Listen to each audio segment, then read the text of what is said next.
Assalamualaikum warahmatullahi wabarakatuh. Perkenalkan, kami dari kelompok TK15 akan mempresentasikan final produk kami, yaitu hot melt adhesive. Next.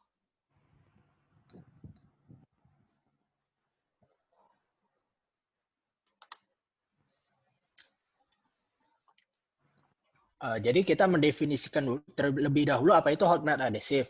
Hot melt adhesive atau lebih dikenal sebagai lem tembak atau lem panas merupakan salah satu dari termoplastik adhesif yang berbentuk solid dan berbentuk solid silinder dengan variasi diameter yang banyak.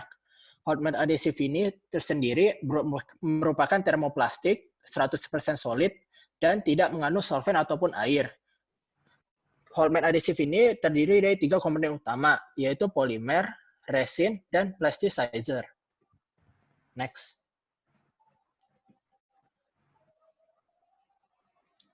Berikut merupakan masalah problems yang ditemukan pada hot melt adhesive yang sedang beredar di market sekarang. Berdasarkan survei kami, terdapat 4 masalah utama, yaitu give unpleasant smell when it's melted to applicate, yaitu memberikan bau yang tidak enak saat diaplikasikan.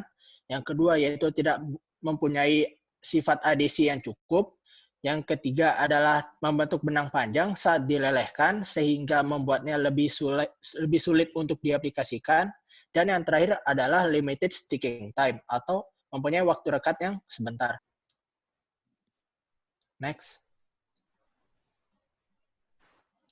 Kemudian, kami mengklasifikasikan needs yang telah didapatkan dari hasil survei ke dalam 5 kelompok, yaitu kinerja produk, operabilitas, retail, regulasi, dan persepsi produk.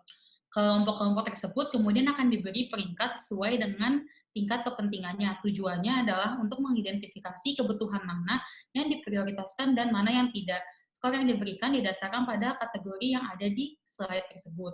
Berikut merupakan tabel yang menunjukkan skor dari masing-masing needs. Pada setiap kategori memiliki skor yang tertinggi, seperti hot melt adhesive yang memiliki properti adhesi yang kuat untuk setiap material, hot melt adhesive yang memiliki harga terjangkau. Pada kategori regulasi, semua needs memiliki skor 5, yang berarti kedua needs tersebut merupakan yang esensial. Dan kemudian hot melt adhesive yang harum. Next. Setelah mendapatkan list needs-nya, kami melakukan brainstorming untuk mendapatkan konsep-konsep yang dapat memenuhi needs. Berdasarkan customer needs dan scoring produk, konsep utama yang kami gunakan untuk produk kami adalah scented hot melt adhesive yang terbuat dari ethylene vinyl acetate dan ethyl maltol dengan mechanical interlocking mechanism by extruding.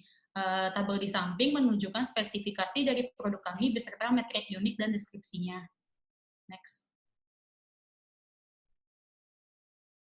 Kemudian berikut merupakan produk positioning dari 3 brand yang ada di pasaran dengan produk kami. Dapat dilihat dari grafik dan juga tabel, produk kami memiliki keunggulan yang cukup besar di fragrance specifications. Selain itu, produk kami juga memiliki keunggulan di safety dan cost dibandingkan ketiga produk lainnya. Di samping itu ada produk composition. Tabel yang Tabel berikut menunjukkan komposisi bahan, fungsi bahan, dan mass percentage untuk masing-masing bahan yang digunakan di produk kami. EVA sebagai base polymer, C9 resin sebagai tackifying resins, polypropylen untuk menurunkan melt viscosity, paraffin wax untuk menurunkan viskositas dan alter setting speed, BHT atau butylated hydroxytoluene sebagai antioksidan, dan ethyl maltol sebagai fragrance agent yang dapat memberikan aroma karamel pada produk. Next. Kemudian, untuk memvisualisasikan produk tersebut, tentu dibutuhkan penamaan brand dan filosofi dan juga packaging-nya. Di sini akan saya jelaskan tentang brand, filosofi, dan packaging tersebut. Nama perusahaan yang kami pilih untuk memproduksi produk ini adalah PT Skadisia yang terinspirasi dari 3 kata, yaitu scented, adhesive, dan Indonesia. Dengan visinya yaitu menghasilkan produk yang bersifat more than just a hot melt adhesive atau lebih dari lem panas biasa dengan menambahkan karakteristik pewangian di dalamnya. Kemudian untuk produk kami sendiri, kami memilih nama Swifi yang terinspirasi dari kata sweet, adhesive, dan sticky yang menggambarkan karakteristik dari lem ini yang bersifat lengket dan juga bersifat manis di wewangiannya. Kemudian untuk logo yang kami desain untuk produk Swiffy ini, terdapat adhesive gun atau lem tembak yang melambangkan alat yang digunakan untuk menggunakan stick lem ini. Kemudian terdapat outline berwarna merah di luar tulisan brand Swiffy yang melambangkan sifat panas dari lem stick ini. Kemudian terdapat highlight berwarna coklat di kata scented yang melambangkan bahwa produk ini memiliki sejenis wangi karamel.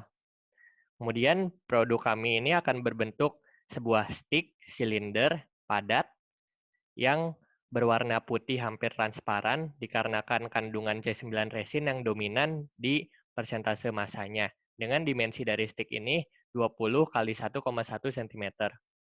Kemudian stick-stick ini akan kami kemas dalam sebuah cardboard box yang masing-masing akan berisi 10 stick dan memiliki logo Swiffy di bagian depan dan juga label peringatan penggunaan Swiffy di bagian belakangnya.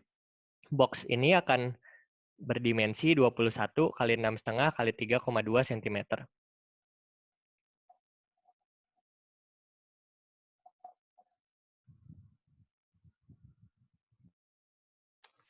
Lalu berikut adalah market analysis kami. Jadi untuk target dari Swiffy sendiri kami bagi menjadi dua, yaitu berdasarkan geographic segmentation dan demographic segmentation. Untuk geographic segmentation sendiri, kami mentargetkan pada konsumen di wilayah Jawa Barat, Jawa Timur, Jawa Tengah, DKI Jakarta, dan Banten. Lalu untuk demographic segmentation sendiri, kami targetkan kepada beberapa industri seperti berikut, yaitu packaging industry, furniture dan woodwork industry, dan yang terakhir adalah bookbinding industry. Next.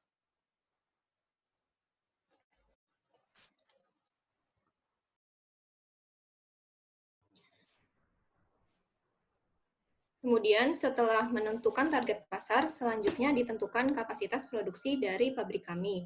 Berdasarkan data yang kami peroleh, diketahui bahwa jumlah hot melt adhesive yang diproduksi di wilayah-wilayah yang menjadi target pasar kami pada tahun 2019 adalah sebesar 5 juta kilogram.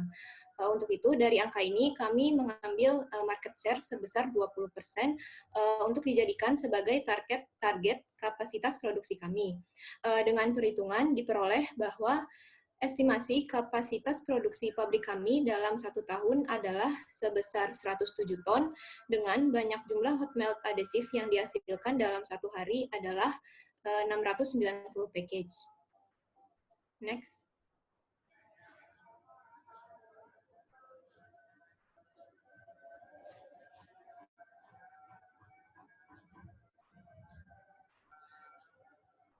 Selanjutnya, untuk proses produksi dari produk hot melt adhesive ini terdiri dari beberapa tahapan. Yang pertama yaitu ada pencampuran, di mana pencampuran ini terdiri atas 2 macam yang dibedakan berdasarkan titik leleh dari bahan-bahan yang digunakan. Pencampuran pertama yaitu untuk bahan polimer dan resin, sedangkan pencampuran kedua untuk bahan-bahan aditif yang terkandung di dalam produk. Kemudian setelah pencampuran, kedua campuran ini akan dimasukkan ke dalam extruder untuk diekstruksi menjadi bentuk silinder. Lalu tahap selanjutnya ada pendinginan yang dilakukan hingga suhu ambien agar produk ini nantinya akan berada dalam fase solid. Lalu selanjutnya ada cutting untuk membentuk produk tersebut menjadi hot melt adhesive stick, lalu ada packaging dan labeling, dan yang terakhir yaitu cartooning, sehingga nantinya produk scented hot melt adhesive ini akan didistribusikan dalam karton pack. Untuk total energi yang dibutuhkan pada proses produksi ini adalah sebesar 285 kWh per harinya, dengan dimana total jenis alat yang digunakan pada proses produksi ini adalah sebanyak 12 alat. Next.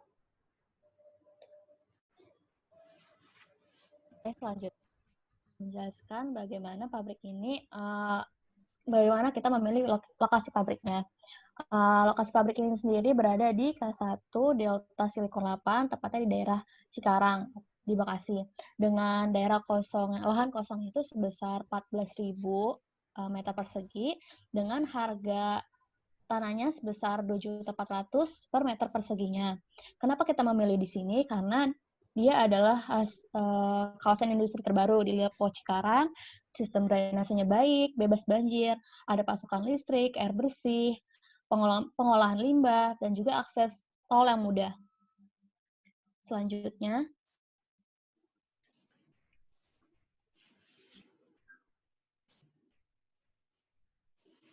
untuk plan layout-nya sendiri, plan ini berdiri di lahan 6.300 meter persegi dengan luas office-nya sebesar 400 meter persegi dan manufacturing area-nya sebesar 1.950 meter persegi. Sisanya adalah untuk area hijau, parkiran, dan seperti yang muncul pada gambar. Kemudian di sebelah kanan ini, gambar untuk lebih jelasnya untuk manufacturing area, di mana plan layout yang kita buat ini berdasarkan produk oriented, di mana material dan mesin yang diletakkan ini sesuai dengan alur produksi dari satu proses ke proses yang lain. Dan luasan manufacturing area ini sudah disesuaikan dengan dimensi masing-masing alat. Next.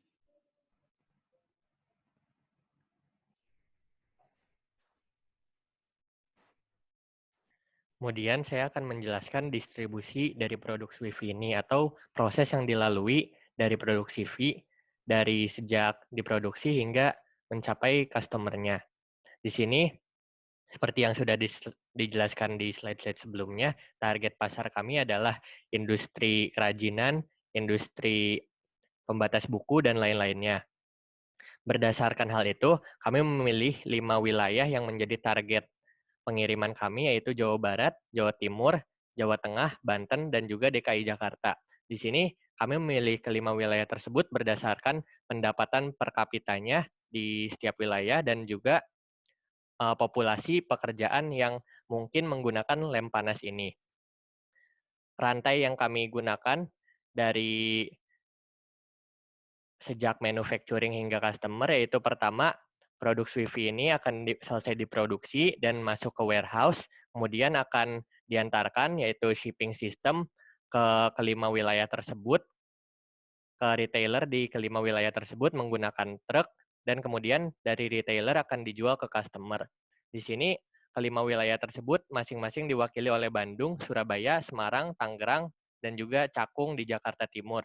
Ini berdasarkan pendapatan per kapita dan juga jumlah industri yang terdapat di setiap wilayah tersebut, paling banyaknya di kota mana. Next. Selanjutnya ada cost breakdown dari harga yang kita jual, yaitu 114.000. Pembagiannya untuk masing-masing komponen didapatkan sebagai berikut. Dari tabel di sini, dari grafik di sini, dapat dilihat bahwa 49% proporsi terbesar itu adalah untuk raw material, diikuti dengan capital investment, kemudian executive salary, dan selanjutnya. Harga di sini, harga dalam cost breakdown ini merupakan harga yang kami jual, sedangkan untuk yang masuk retailer, kami menerapkan harga sebesar 142.500. Next. Oke, selanjutnya saya akan menjelaskan cash flow. Nah, cash flow yang kita buat di sini adalah selama 10 tahun, di mana tahun pertama operasinya yaitu tahun 2022, lalu terakhir pada tahun 2031. Bisa dilihat bagaimana perhitungan cash flow menggunakan pajak dan tanpa menggunakan pajak. Dan dari perhitungan ini yang dilakukan pada Excel, didapatkan parameter-parameter seperti ROI, payback period, break-even point, IRR, dan NPV. Di mana parameter dari sini hasilnya dapat kita simpulkan bahwa produksi produk ini visible karena salah satu parameter seperti IRR memenuhi syarat, yaitu di mana IRR ini lebih dari MARR-nya yaitu 9,32%. Dan NPV-nya ini dia lebih dari 0, oleh karena itu pabrik ini juga menguntungkan. Dan juga payback periodnya ini dia tidak lama, yaitu tidak mencapai 6 tahun.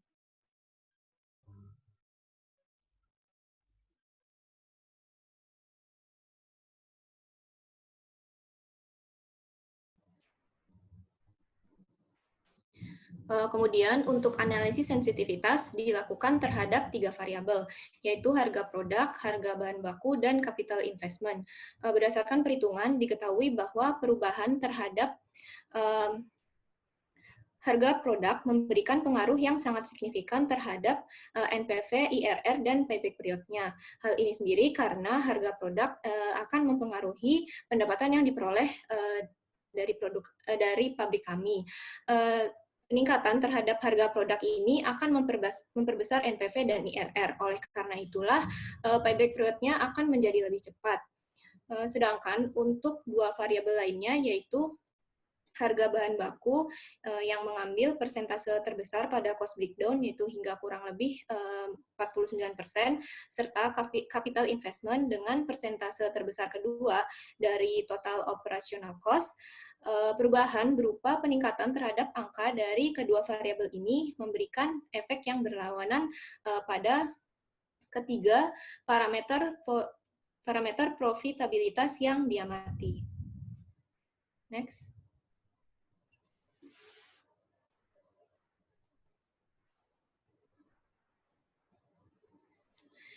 Ya, sekian presentasi dari kelompok kami. Terima kasih. Wassalamualaikum warahmatullahi wabarakatuh.